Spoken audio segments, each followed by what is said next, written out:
Guys, On3 has an awesome resource of the highest earning NIL athletes, not just in college football, but college sports as a whole. Gymnastics, basketball, baseball, football. I'm going to go through the top 20, list the names, and give you my thoughts on each and where I feel they rank as far as performance compared to how much they're earning in the NIL space. So Pigskin PD here at Pigskin PD on X. And then my name is Peter Bartel. Subscribe to the channel. Let me know what you think. Like the episode if you like it, dislike it if you dislike it. We're here to curate our own content. You know what I mean? As much as I'd love for everybody to like the episode, I don't go into any form of socialization in real life, online, in person, etc., expecting everybody and anybody to like everything that is put out, and you shouldn't either. So it's not hard feelings. Just help yourself, obviously, like I said, I would love the likes, but I'm also here to be fair and just, I like to talk sports. And I thought this was a neat episode though, to sound off on. Let me know what you think in the comments about these as we go through, but just to expand upon and explain how this resource lays out on On3 and check it out on their page. You want to go to on3.com and then under the, I'm on it now navigating so I can tell you, there's an actual NIL tab at the top scroll bar. So it's not under football recruiting. They have an FB recruiting one, which gives you like team rankings, player rankings, etc. They have one for transfer portal. Next to the transfer portal one, there's actually one called NIL. Scroll over that. Do not click it. Scroll over it, and then you'll see a drop down. One of the options is NIL valuation. And when you click that, it gives you the player in order, the sport, the position, their rating, like star rating, 5-star, 4-star, 3-star, etc. Their status, which means their school, or current, I guess that they're in the transfer portal, it would list them in the transfer portal. I'm scrolling down. I'm not seeing any that are like, there's actually Xavier Chaplin, I guess, is he's a offensive tackle presumed to Auburn, and they have his as commit under the Auburn logo. But other than that, it's pretty like status is the school that they're at. Their socials are on there as well. And it's cool because it lists their actual social media followings on each platform. Like Shedeur Sanders is number 1, just to throw it out there. NIL, and his social followings is 2.1 million on Instagram, 673,000 on TikTok, and 82,000 on Twitter. And it's pretty accurate because I've looked at a couple of them and they definitely update it. So it's cool. And then they have their NIL valuation, etc. on there. So shout out to On3 in that page. I think it's awesome. I'm not the one that put this together. It's also not new. I don't know when it came about, when they started to roll this out, if it was like right when NIL became legal or if it's something more recent. I know the last time I saw it was probably like 6 to 8 months ago, and I shared it with Caroline Fenton, who at that time was hosting Lockdown LSU. She's now with, sorry, Caroline, I'm going to get it wrong. I think it's Yahoo Sports that she's with. She covers more national. Check her stuff out, though, by the way. She's really good. She made me really knowledgeable about a lot of stuff, but she's Team Livy Dunn, had an expert on there that wrote on Livy Dunn's situation. So they were talking Livy Dunn NIL, and sure enough, Livy is super high on the list. So anyways, Caroline and I were dialoguing back and forth about that on X a little bit. So super cool resource though. Shout out to On3 for this. I don't like to just take all the credit and be like, well, I saw this and this and this. No, like this is all On3. I just kind of want to give my thoughts around it. So refer to that page. Like I said, I just navigated you to it. Comment in the chat. Let me know what you think. If you think these players are worth it, if they're not worth it, if there's any that aren't on here that you're surprised aren't on here, any of the NIL deals that you kind of know about in the inner workings. I sounded off in an episode before about the college football bowl games as a whole, the non-playoff bowl games, and how like ways that we could make bowl games matter again. One of them was NIL related, and I said these NIL deals that these players have, they should go at these players with incentives in these bowl games. Like, hey, if you get 2 touchdowns, so like A, you have to play, B, you get 2 touchdowns, we'll give you a $50,000 bonus in your NIL if you're like Travis Hunter or something, you know what I mean? Or Shedeur Sanders. Because a lot of them, and this is Shedeur and Travis are actually bad examples. Shout out to them for playing in their bowl games. Or at least Travis did. I'm not sure if Shedeur did. I think, Shedeur played. So, but there's a lot of guys that decided not to. So those NIL deals could, sway them to play in their bowl games. But anyways, I will list the top 20 here. Just name them. Shedeur Sanders, Travis Hunter's 2, Arch Manning's 3, Quinn Ewers is 4, Livy Dunn is 5, and I'm naming all sports here, and then I'll detail the football. AJ DeBansta, a small forward at BYU. That's right. That's the one that they paid like a lot of money to get him at BYU out of nowhere. Cooper Flagg at Duke, basketball player. Jeremiah Smith, Ohio State football. Nico Iamaleava, football, Tennessee. Jalen Milroe, number 10, Bama. John Mateer, Oklahoma, commit. Football, transfer from Washington State. Darian Mensah, quarterback, Duke commit. Football, and Lenora Sellers, quarterback, South Carolina. Football, Ryan Williams, receiver, Alabama. Carson Beck, Georgia. Bryce Underwood, Michigan. I stopped saying football because apparently those are all football, mostly. Caleb Downs, Ohio State. Cade Klubnik, Clemson. 19 is Dylan Gabriel, Oregon. And 20 is DJ Lagway, Florida. Let me scroll past 20 to see if there's any noteworthy. Jackson Dart's 23 at Ole Miss. Drew Eller, 25 at Penn State. I'm just going to scroll a little further for you guys, see if any of these are. Dylan Raiola's 33 at Nebraska. Remember, the offseason rules say you got to pay at least $1 million if you want a good quarterback. So it's pretty telling there. Sam Levitt, the Arizona State quarterbacks, had a great year. He's at 39.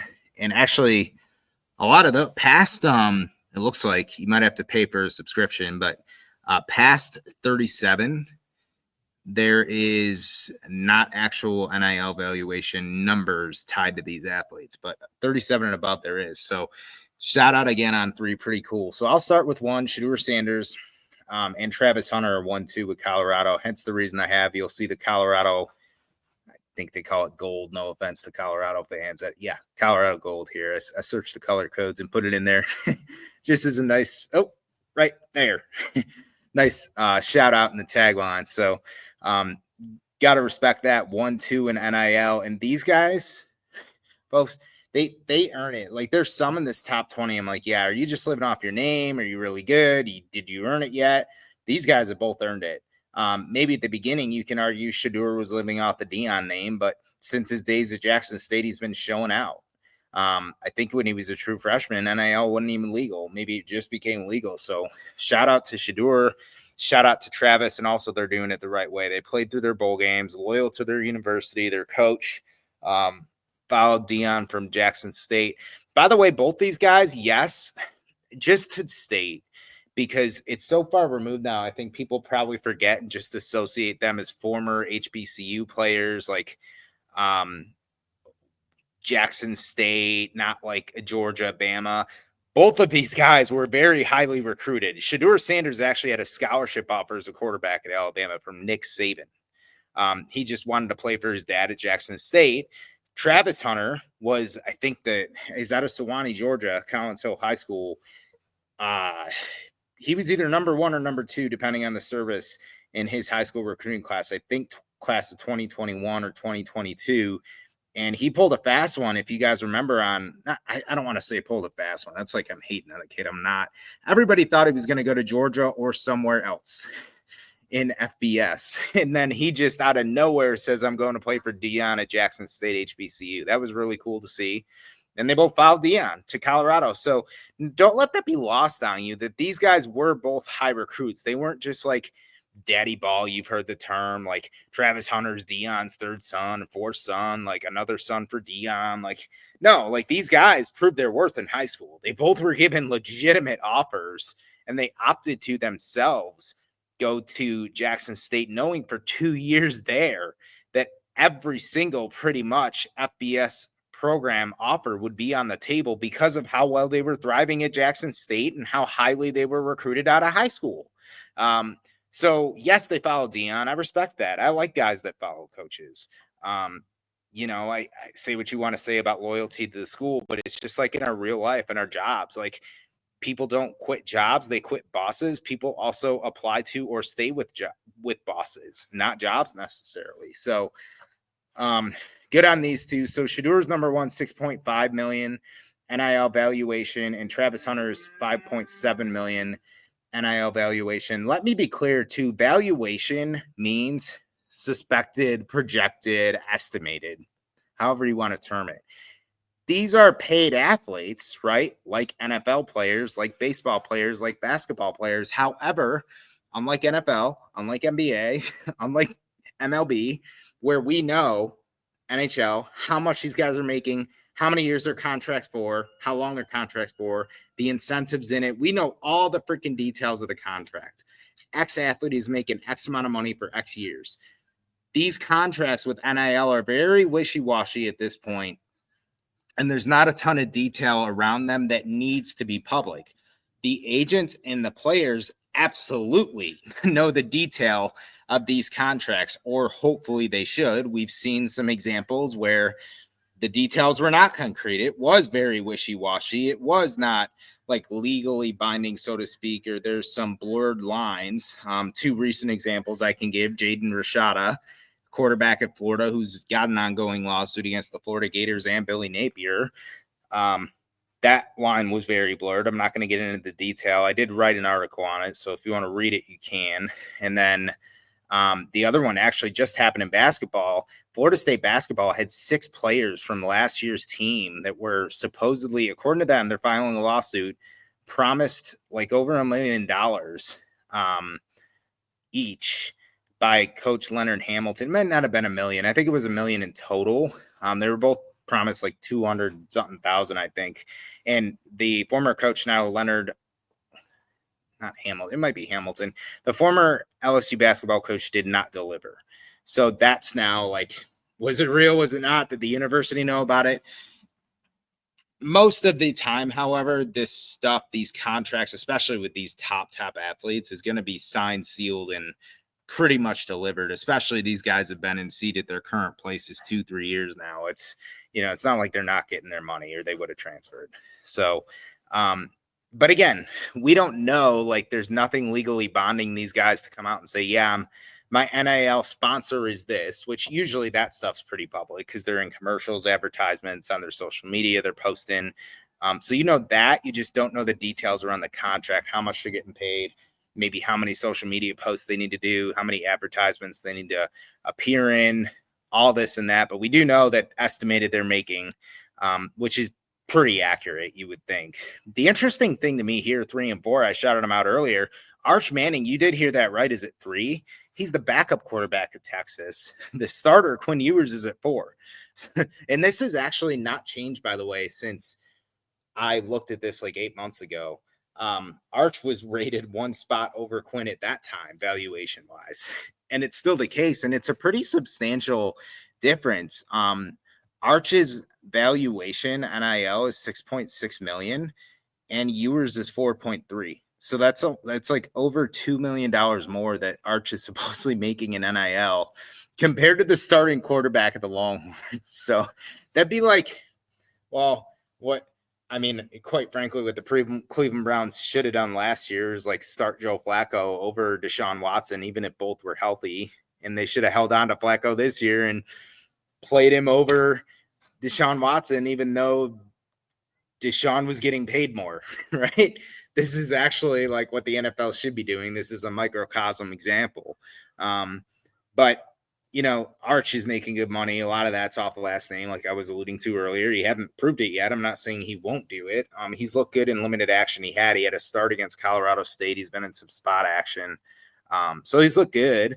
I'm excited to see him, but to this point, he hasn't proven it yet. You can inarguably say he's at number 3 because of the last name. If he was at 55, I would say, well, he's not really getting much value from the last name. No, he's getting value from the last name. I forget how much it was, but good on him. He really, really leveraged. This is my opinion of it. When EA Sports College Football 25 came out earlier this year, Arch did not opt in right away. Remember, these guys could opt in or out. And the deal was players could get $500 and a copy of the game if they opted in. It's like a thank you, like cool. It's also neat to see yourself in a video game. Arch did not opt in for a while. And then suddenly, late in the offseason, he opts in. But it was not undisclosed.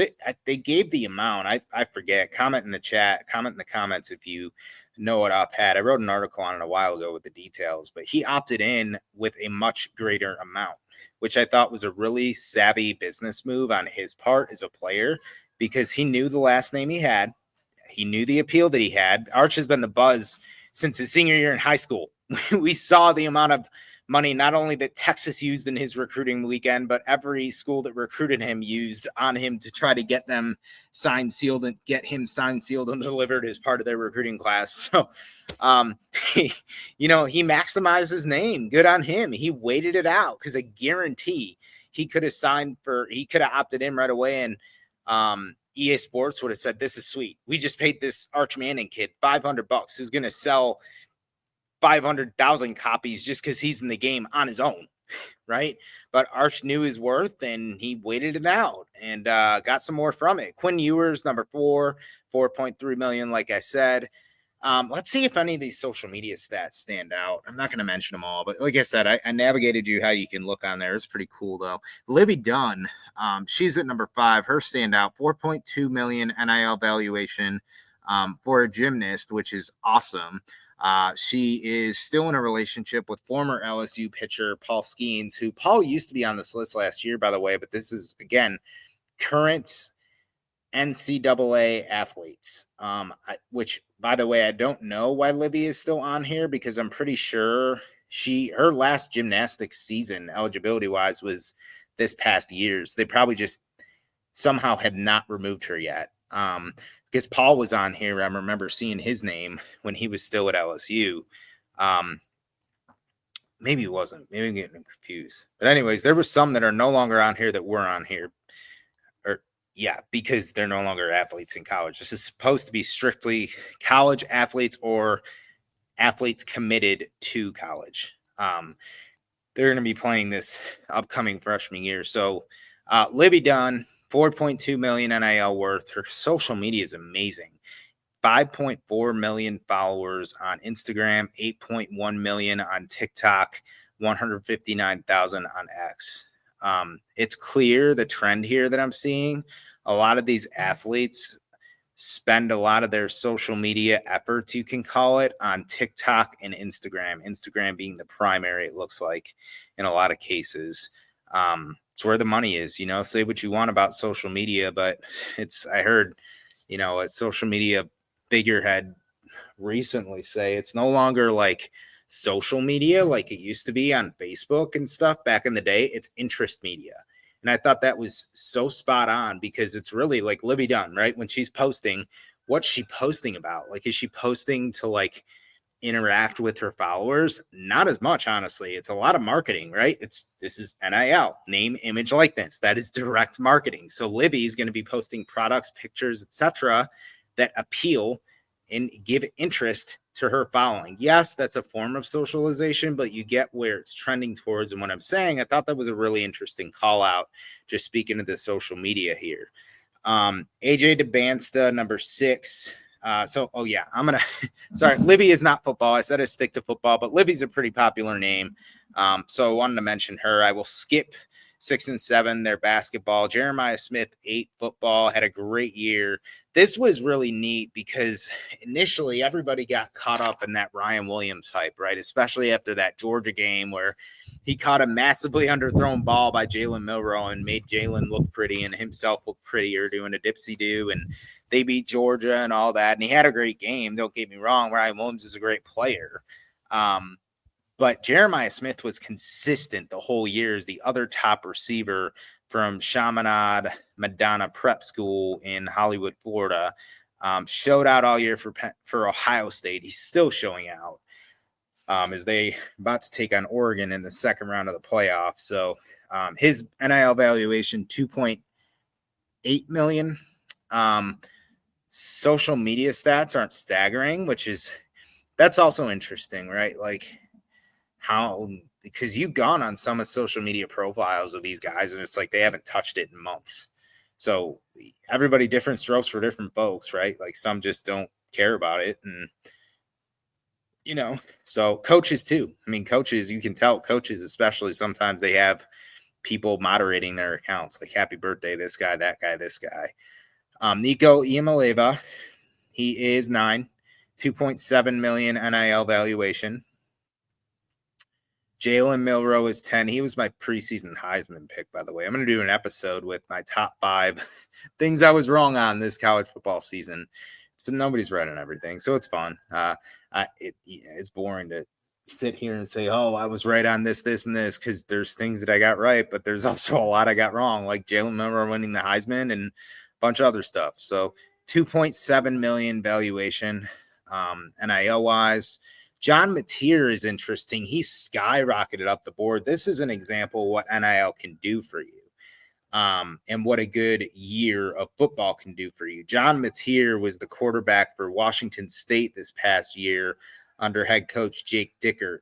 Mateer had a great season as a dual threat QB, propelled himself to an SEC transfer portal offer from the University of Oklahoma, where he's now committed. Jackson Arnold exited for Auburn. So Mateer is projected to be the guy who's going to be competing with Michael Hawkins Jr., who just went through his true freshman season at Oklahoma as the backup QB.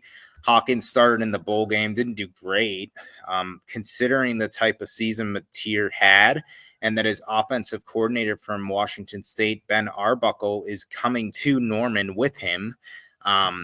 Just makes sense. Mateer is going to be the guy, especially for what they're paying him. His NIL valuation is $2.7 million. Guys, I don't know what it was last year at this time, but I guarantee it wasn't over $1 million. Again, that's the example of what a good season can do for you. It's just like pro sports. A baseball player hits 10 home runs and then 40 the next year. Well, he's going to get paid more the next time his contract comes up. An NFL player is an unsigned free agent. Or let's just go Puka Nacua right now with the Rams, right? I think he got drafted 4th round a few years ago. He's put up serious numbers. He's going to get paid. Justin Jefferson, receiver with the Vikings, yes, 1st round pick, but he was mid-1st round. He's turned into the best receiver unquestionably in the NFL right now. He's going to get paid more. So Brock Purdy, 7th round draft pick, for the 49ers. He led him to the Super Bowl last year. He's going to get paid more. So college or pro is just this, John. Good for you, John. This is a good example, leverage yourself and do it. And his coach, even Jake Dickert, former coach now, Dickert, as may know, he left Washington State after his 4th season this year for the head coaching job at Wake Forest. And I look at that and I'm like, well, Washington State is now a former Pac-12 team. Them and Oregon State were kind of left in the fray. So they're not group of 5. They're not Power 4 yet. Kind of, I don't know, like independent-ish. So anyways, Dickert leaves honestly quite laterally for Wake Forest. No coach has ever really gotten it done there. They parted ways with Dave Clawson, who had a few good seasons. NIL really wasn't his game. And Dickert directly said, if Washington State wants to compete, they need to pony up the resources. And they clearly didn't have enough resources to keep Mateer in town, and he bolted for Oklahoma. So good on Mateer, man. Darian Mensah, big-time recruit, 3-star for Duke, but he's got good NIL money, 2.7 million NIL valuation. So whatever he did is working. Lenoris Sellers, good on South Carolina, because I'm like anybody, I think, in college, right? Even if it's not your team, and South Carolina is not my team. I want to see players stay in places where they committed to out of high school, where they developed the first year or 2 out of high school. And Lenoris is a great example of this.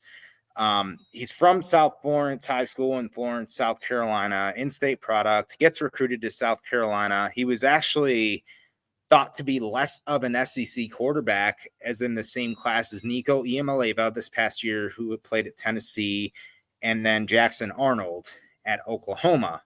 All came in the same class, all in their redshirt freshman seasons this year. All 3 were going into their first full season as starting quarterbacks. Lenoris was thought out of those three to be the third best, or would have the third best season. Also was less highly rated as a quarterback out of high school compared to the other two. He was still I think he was the 11th quarterback in the class of 2022. But Arnold was like the second rated quarterback out of the state of Texas or something wild. And Nico was, I think, number one nationally, number two nationally. So nonetheless, he was not necessarily second tier. He was just 1B, and he outperformed easily Jackson Arnold, and questionably Nico. Nico made the playoffs. Yes, he got at Tennessee there.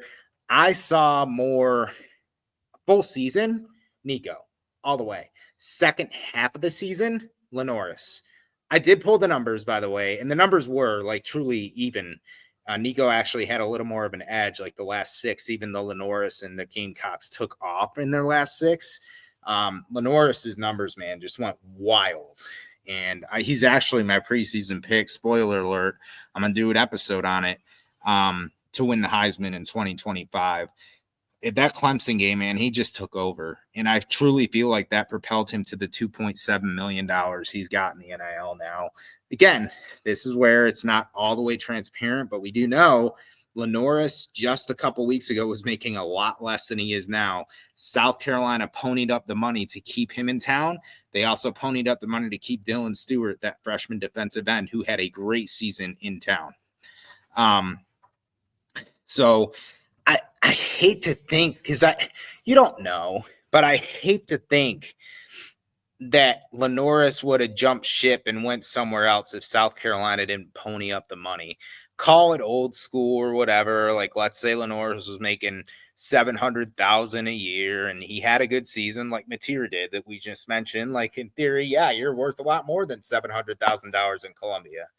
So if they don't pony up, yeah, you do have a gripe to say I can get more elsewhere.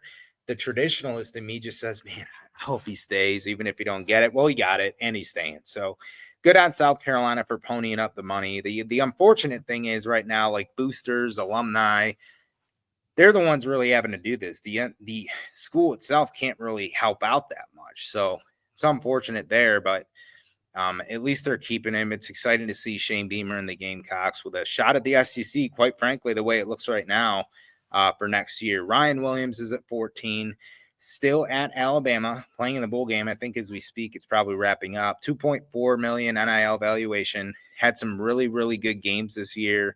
The quarterback play was subpar with Jalen Milroe, so we'll see next year. Carson Beck slid a bit, honestly, from the last time I looked at this. Like I said, was 6-8 months ago. I want to say he was easily in the top 10. He's now at 15, 2.3 million in value NIL valuation. And I don't remember what he was a few months ago. It may just be that other guys are making more now. And his current deal is his current deal.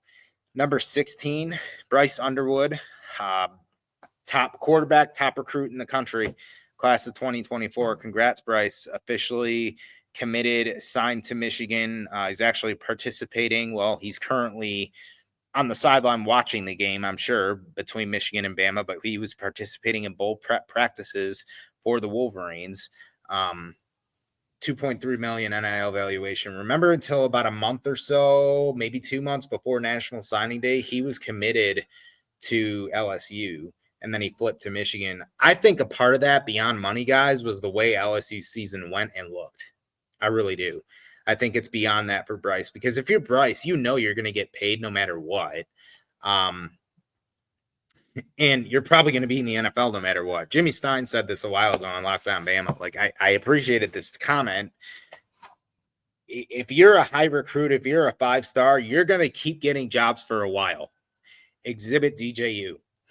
I mean, look how many schools that guy has failed at. Technically only 2. He failed first 2 or 3 years, however long he was at Clemson, until they went to Kate Klubnik. He did decent at Washington State, actually, but then he transfers to Florida State, and we saw the dumpster fire that was this year. So, but he keeps getting jobs, So this is another example. Like I said, somebody like Bryce probably looks at that. I don't know how much it was the actual NIL money that got him to flip to Michigan versus